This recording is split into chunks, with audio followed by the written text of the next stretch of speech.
अंतर्राष्ट्रीय महामारी से पूरी दुनिया जूझ रही है। मानो समय का पहिया रुक सा गया हो। अमीर हो या गरीब, पूरी मानवता एक मुश्किल घड़ी से गुजर रही है।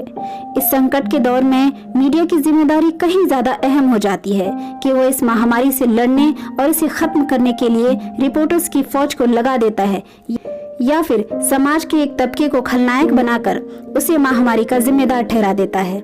आज के इस मुश्किल समय में भी मीडिया का अक्सर हिस्सा ऐसा करने में जुटी हुई है। वह समाज के किसी एक तबके को उसके मजहब, जाति या क्षेत्र की बुनियाद पर अलग करके उसे कोरोना का जिम्मेदार बता रही है।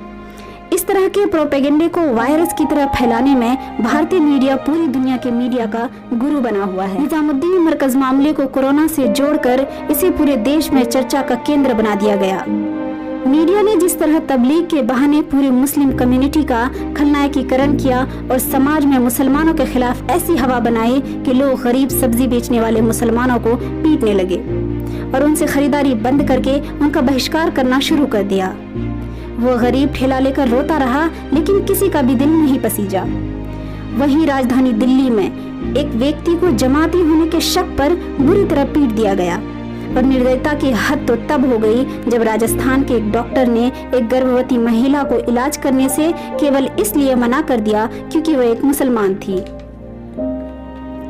टीवी चैनलों की दुनिया में फैलता ये जहर, नफरत की बोल और मुसलमानों का खलनायकीकरण ही आज की मीडिया का सच है। बीते कुछ समय से तमाम टीवी एंकर इसी प्रकार के समाज विरोधी प्रोपेगेंडे को देश भर में फैलाने में व्यस्त हैं।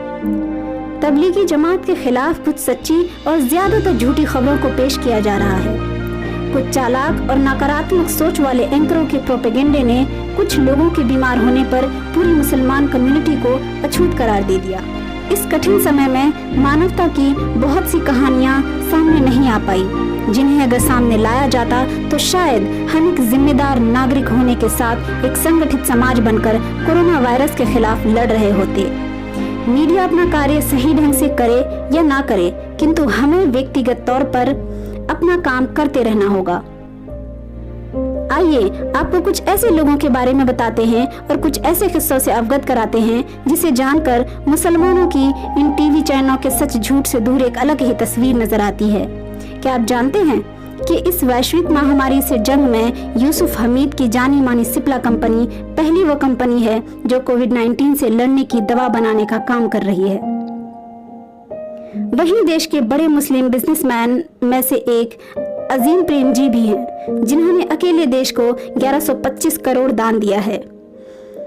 अब जानते हैं मुंबई की एक मुस्लिम महिला निखत मोहम्मदी, जिन्होंने 1 लाख लोगों को बिना उनका धर्म जाने खाना खिला रही हैं।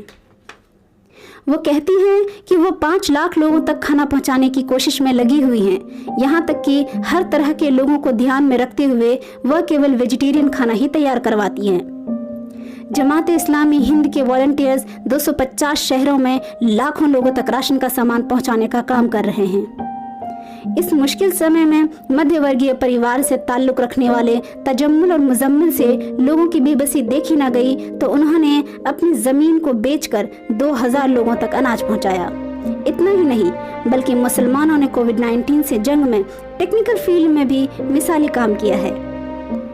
नागपुर के आसिफ शेख ने कम खर्च में सैनिटाइजिंग मशीन डेवलप करके एडमिनिस्ट्रेशन और हेल्थ डिपार्टमेंट को राहत देने का काम किया है। कुछ ऐसा ही काम मंदसौर राजस्थान के निहावर खान ने भी अंजाम दिया है और अस्पताल को एक कीमती तोहफा पेश किया है। यह मुस्लिम समाज की कुछ झलकियां थी जो न्यूज रूम के शोर शराबों में और अखबारों के हेडलाइन से दूर कहीं गुम होकर रह गई थी। अगर मीडिया द्वारा इनको भी सामने लाया जाता तो शायद हम और भी संगठित होकर मजबूती से इस कोविड-19 जैसे खतरनाक महामारी से लड़ रहे होते। मीडिया ने अपनी जिम्मेदारी नहीं निभाई, लेकिन आइए हम और आप मिलकर एक नागरिक होने की जिम्मेदारी निभाते हैं और इस मैसेज को आम करते हैं।